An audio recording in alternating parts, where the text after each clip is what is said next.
So South Africa is off the UK's red list, but are other countries following suit and allowing South Africans to travel?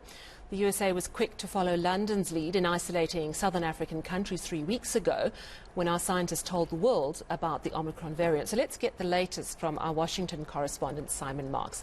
Hello, Simon. First of all, let's get some context on what's happening with COVID in the USA. A few days ago, a really distressing milestone of 800,000 deaths. Yeah, we've seen two milestones this week. 800,000 deaths from COVID-19 in the United States since the pandemic began.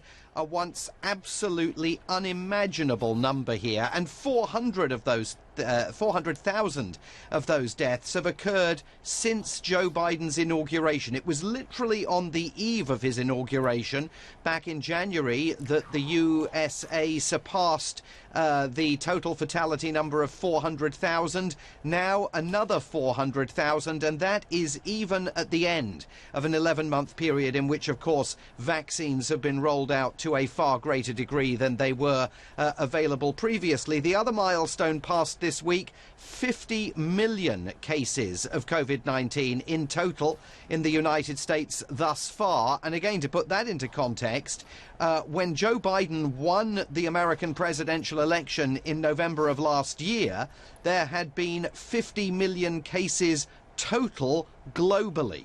Now 50 million separate cases of infection in the United States, with the Omicron strain poised to add to those numbers very substantially in the days and weeks ahead. How much concern is there about Omicron, bearing in mind that the USA is a few weeks behind South Africa and even the UK in terms of it infecting a lot of people? Is there a great deal of concern around Omicron?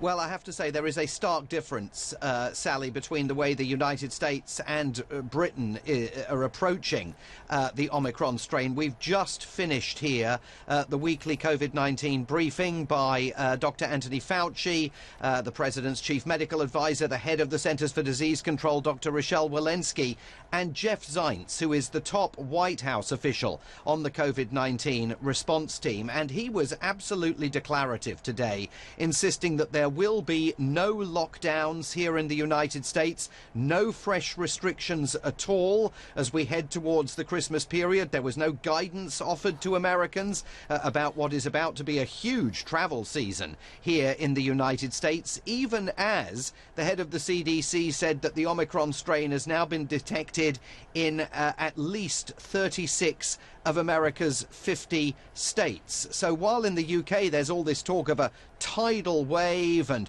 people being told to start working from home again, here absolutely nothing. Jeff Zients said that the United States has the tools in the form of vaccines and boosters to vanquish the Omicron variant. He said there was no question about schools and businesses being shut down. They will all remain open. And from Dr. Anthony Fauci today, word that he believes there is no need for the pharmaceutical companies to develop a booster shot specific to the Omicron variant. They say the existing boosters are holding up well against Omicron. Now, in all of that, they did not announce here today what Britain has already announced, a lifting of the travel ban against South Africa. So we're in this extraordinary, almost contradictory position where the United States is not adopting any of the restrictions, the plan B, that the British government has rolled out with relation to Omicron, but it's keeping in place for now the travel ban against South Africa that Britain itself has just lifted. Simon, do you have an understanding of why? Is it because domestically they're very focused on coping with the disease? I mean, I'm trying to work out if it's deliberate or if it's just lowered down their list of priorities. Obviously, for us in South Africa, we desperately want to hear that, you know, international travel between the USA and South Africa can start up again. Well, they keep saying here that the whole idea of the ban was always going to be temporary. It was all about buying more time for Americans to get booster shots, and they do cite numbers that show around 1 million Americans every single day are getting those boosters.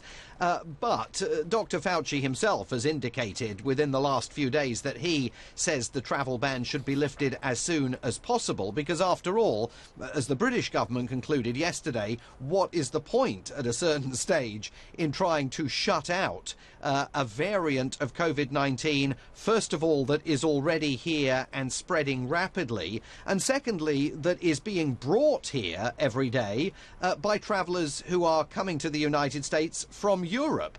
They're not banned from travelling to the United States, and clearly some of them are bringing the Omicron variant with them along with their baggage. So it is extraordinary that a White House that insists it is led by the science has some of its own key scientific advisors saying we really need to address this sooner rather than later and alleviate the ban, and yet again today absolutely no indication from the White House or from Jeff Zients, the head of President Biden's COVID-19 response team, that an alleviation of that ban is going to be announced at least today. All right, well, thank you so much for the update nonetheless. Not quite what we wanted to hear, but thank you very much, Simon Marks.